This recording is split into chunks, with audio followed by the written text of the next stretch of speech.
Hello there, ladies and gentlemen. My name is Mr. Andrews, and I am back. And today I am bringing you my review for The Conjuring 2.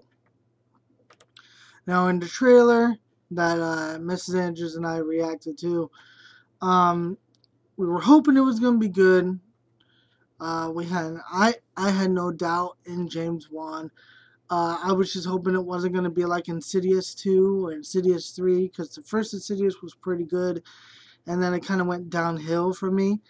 Um, and I was hoping that wasn't going to happen with this one. But I can gladly say that The Conjuring 2 is a great movie. It is scary, so much scary. It many times in the theater where I just got goosebumps and my hair stood up and I got chills. Um, James Wan, as a horror visionary director, is astonishing. This is his genre. I hope he comes back and does more of Conjuring, um, just because I love these characters. Ed and Lorraine Warren, I love the actors. I love the characters in this movie. Um, he actually made it to where it was more intact with them. Uh, it was more emotional because of the backstory of what was going on with them, and it made them more relatable and more real and more raw. You know, they're just human, just like us. You know, just because they could connect with with the other side doesn't make them inhuman or whatnot. And Vera Farmiga was excellent in this movie. She was definitely one of the standouts. She did very, very well. Another standout for me was definitely the little girl. I think that she probably had the best performance of the movie, especially when she was portraying when she was being possessed and everything like that. She did a great job. Her acting was real. It was raw. You felt bad and you felt sorry for watching what was happening to this poor girl and everything like that. Um, when we watched the trailer, and at the end of the trailer, when the girl's in the room and the crosses are turning upside down, and at the end, it looks like an old man comes out of the shadows. And I remember in the trailer, my trailer reaction, I said that I thought that that was stupid. You know, I thought it was going to be, more of like an actual demon-looking monster and shit like that and whatnot. But I'm glad to say that it actually works in the movie, because the one that's haunting them, per se, is actually an old guy who used to own the house that the people are living in.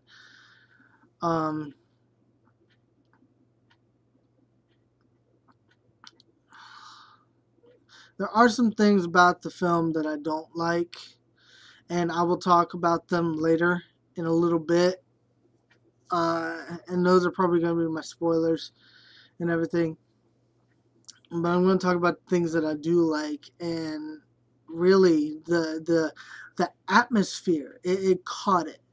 They caught the atmosphere great. I mean, I was in the theater and it was just like, oh my god, I'm just, even though there's no pizzazz or, anything spectacular about, like, what to look at, it's just like, wow. I mean, the lighting, the camera angles, the set, I mean, everything, it just looks so nice and so dreary and scary. This is a good horror film. It really, really is. It is up there with the first one for me.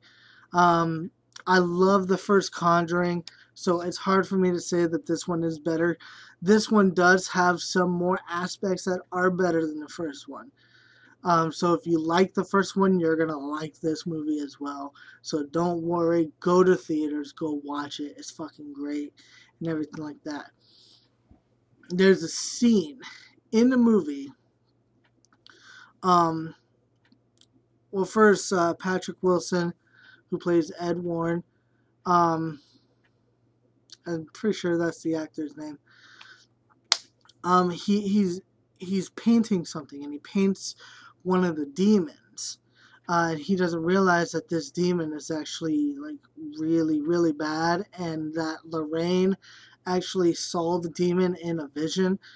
Um, but he hangs it up on a wall, and Lorraine goes in a room that has that there, and the usage of that painting was so perfect.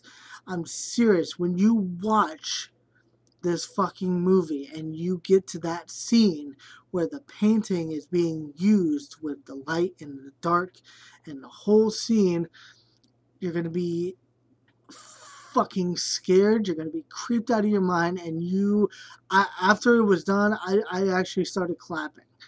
I didn't clap like real loud, but I started, like, wow, that was fun. This is fucking awesome.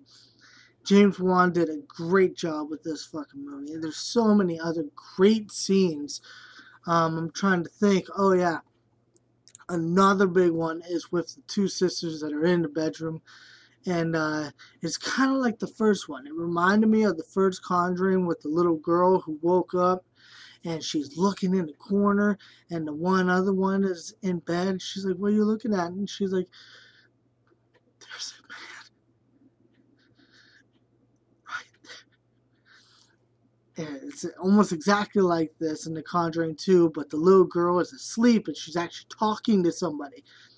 And the one sister wakes up and she's like, "Who are you talking to?" And she's looking not fucking 5 feet into the fucking corner, and it's nothing but blackness. And she's like, and so then she puts her sister back to sleep, and she goes and lays down. Her sister wakes back up. She starts yelling, and the camera shows the one sister that's asleep.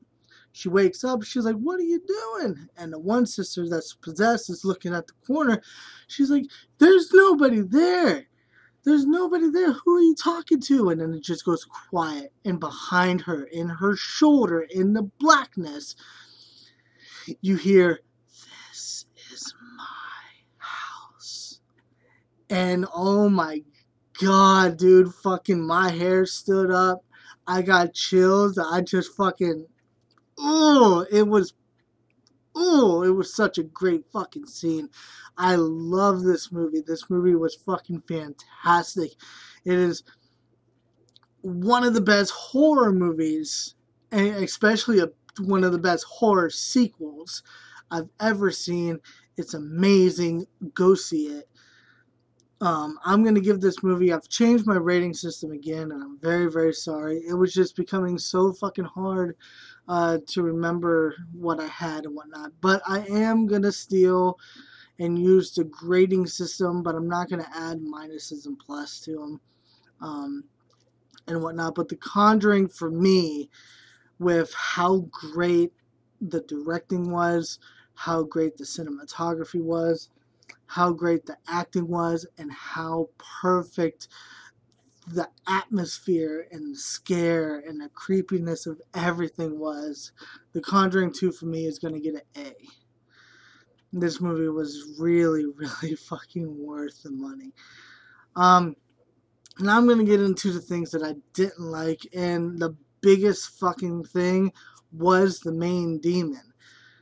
If you've seen the movie, you know what I mean. It's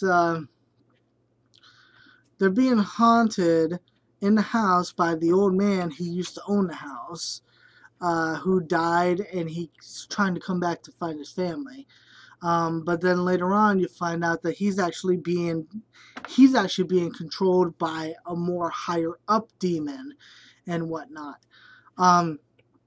In the beginning of the movie, the Warrens actually shows them doing the Amityville horror house, and she actually sees the demon, the big demon that Ed Warren paints, because he says that he saw that demon in a dream, And so it freaked her out because she saw it in a vision when she did the Amityville Horror House. Um, and that's the same demon that is possessing the old man. The Amityville Horror happens in New York, and this movie takes place in, I'm pretty sure, London.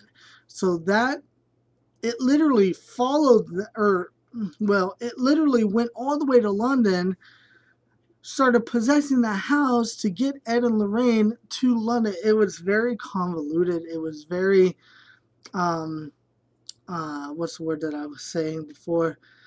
Convenient. That's like the one big part that just didn't go well with me. I didn't like it. I thought it was cheap.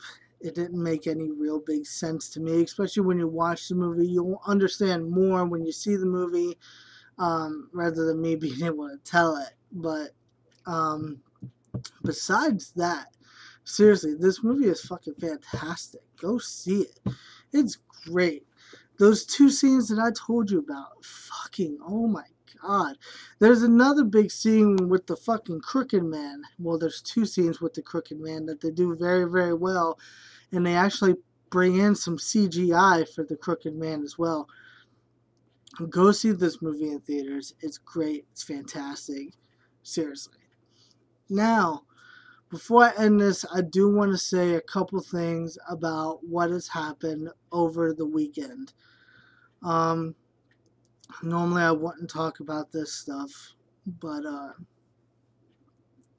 figured that I should, so anybody who does watch my video know how I feel about it.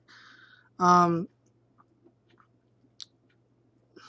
50-person shooting in Orlando at the gay nightclub. It's just, I don't know if this dude was crazy or if he didn't like gay people and whatnot. But it's just so sad to know that there's people out there that have no problem taking other people's lives. It is not your job to take other people's lives. You didn't bring that person into this fucking world. What makes you think that you could take it? And then you go and you kill 50 innocent people who probably have nothing to do with you, who never knew that you existed. And now all those fucking families are hurting because of your fucking pathetic life. It's so fucking sad. It is so sad. Another one is Christina Grimmie. I've watched Christina Grimmie on YouTube for so long now. The very first video of hers that I saw was her with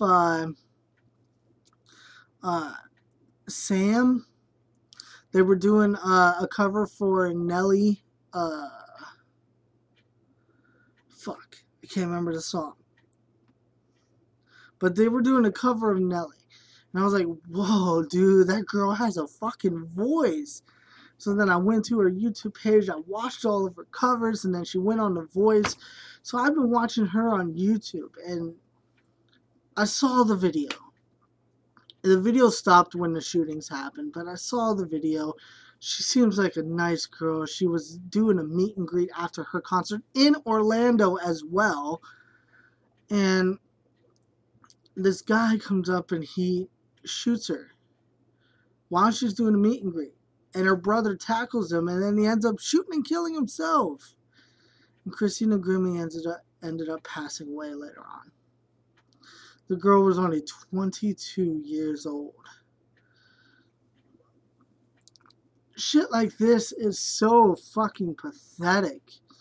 It is so pathetic that the motherfucker that takes her life was so fucking pathetic that he couldn't fucking face the consequences of what his actions were, and he has to take his own life as well. We shouldn't be fighting each other, people. I mean, that's the thing. You know, you wonder why the world is going to shit, and a lot of people say, oh, it's the government. Oh, it's that. Oh, it's this. But it really, it's us. It doesn't matter if you're white, black, Asian, or whatever.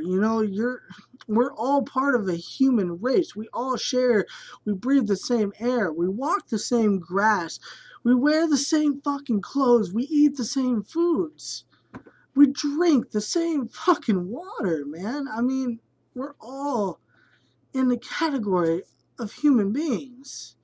So why are we going and killing each other? Especially in a time like this where our fucking world is starting to go to hell. Especially the United States with certain shit. And then we got stuff like this going on. I'll say this, something like that can happen out of nowhere. Seriously, and it's really sad. So if you're in beef or if you're fighting with somebody, you need to make amends with that, because life can be taken away just like that. Life can be taken away just like that. And you don't want to go with regrets. There was a thing that happened many years ago, back in 1999, 2000, that I have regrets of. A death in the family, and I have regrets of my own. Life can be taken away that fast. So, comment down below. Let me know what you guys think. Don't forget to like, share, and please subscribe. Thank you all very, very much for watching. Have a good one.